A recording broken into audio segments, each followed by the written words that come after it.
Hello everyone, and welcome to the first Woodlander Hobbies video. Thank you so much for watching, and I hope you enjoy. So one of my biggest inspirations, Boylei Hobby Time, had given his patrons a art challenge, and as you can see, Natural Wonders won. So obviously, I'm going to be building something natural, so I really hope that you enjoy, and let's just get to work.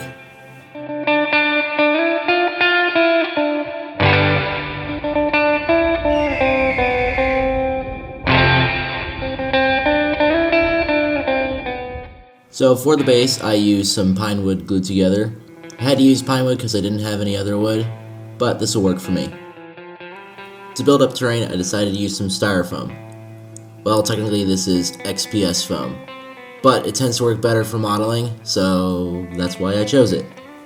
To cut the foam to the size I wanted, I used a hot wire table to get some better accuracy, because cutting this by hand would be an absolute nightmare.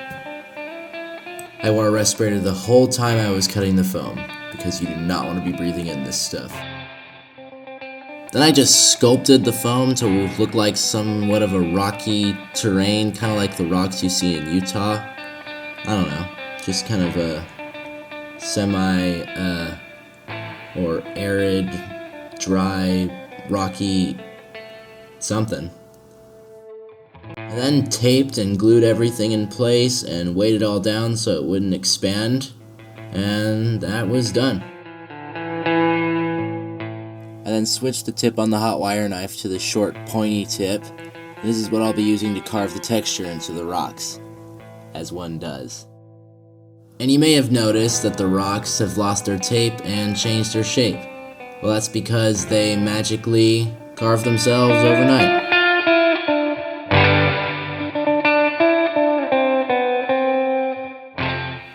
Okay, so I did end up cheating a little bit and decided to glue the rock in place instead of balancing it.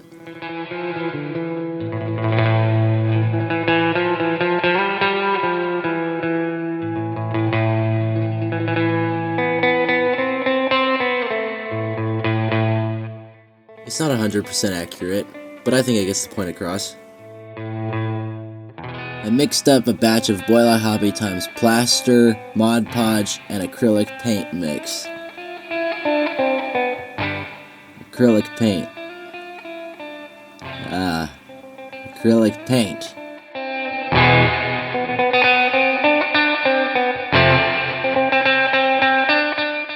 Then you just slap it on and spread it all over the place.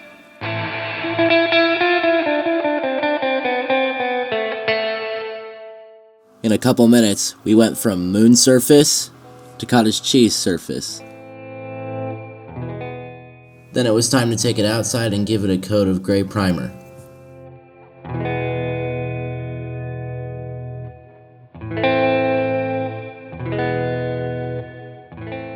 I then gave it sort of a kind of rust Mars wash over everything, using a mixture of white and burnt umber with some sort of ochre, I think. I'm actually really not sure what I did.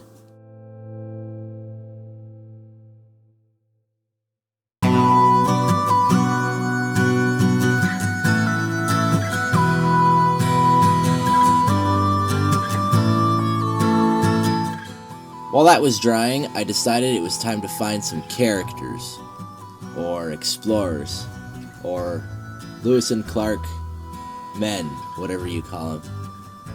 I got these little IMAX figures from Amazon, and I have to say, I really like them. They got all sorts of different characters you can choose from, and just the poses of all of them are really great, and I have to say I had a really hard time choosing what I was going to put on. Out of all the other characters, I chose these guys. I liked their poses the best, slapped them on my painting handle, and then took those outside to prime. The next step was to stain the entire model in soy sauce.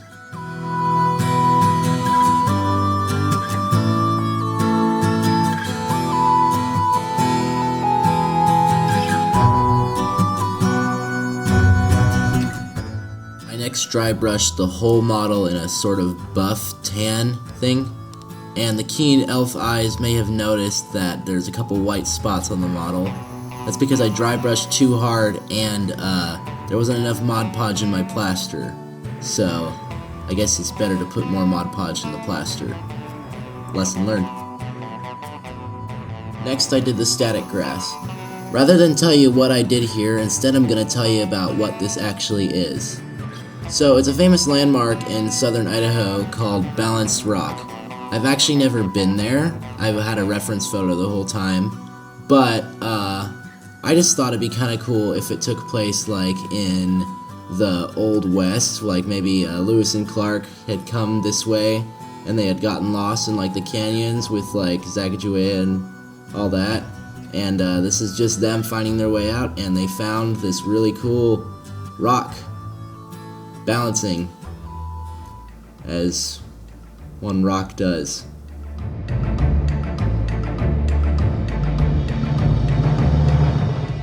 I then took the whole model and tipped it upside down to shake off all the extra static grass.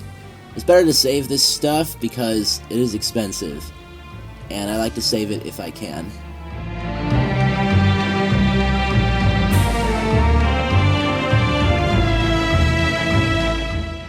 Then put some green flocking on. I'm not really sure if this is the right color for a desert area, but it's fine for now.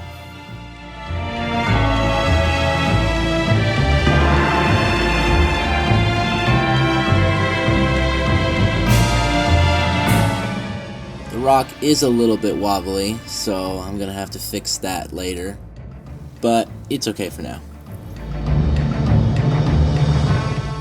Then locked it all in place and then set it aside to dry. I then painted the minis.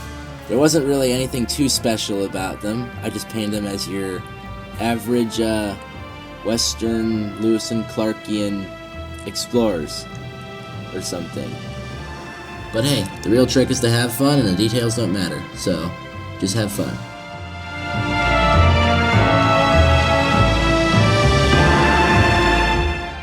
The last thing to do is paint the sides of the diorama black. I did that off camera, and glue the minis in place. And after that was done, the whole model was finished.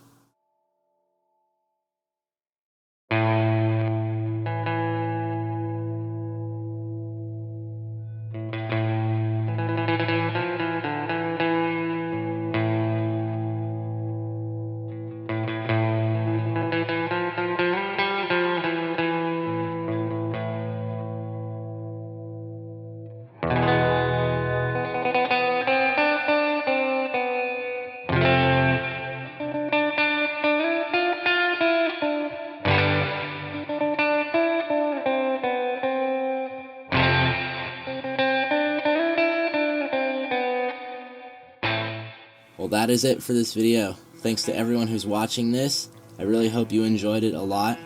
Extra special thanks to Boylei Hobby Time. Without him, you probably wouldn't even be watching my video right now. But if you did enjoy this video, go check out some of his. They are very inspiring. And subscribe while you're at it.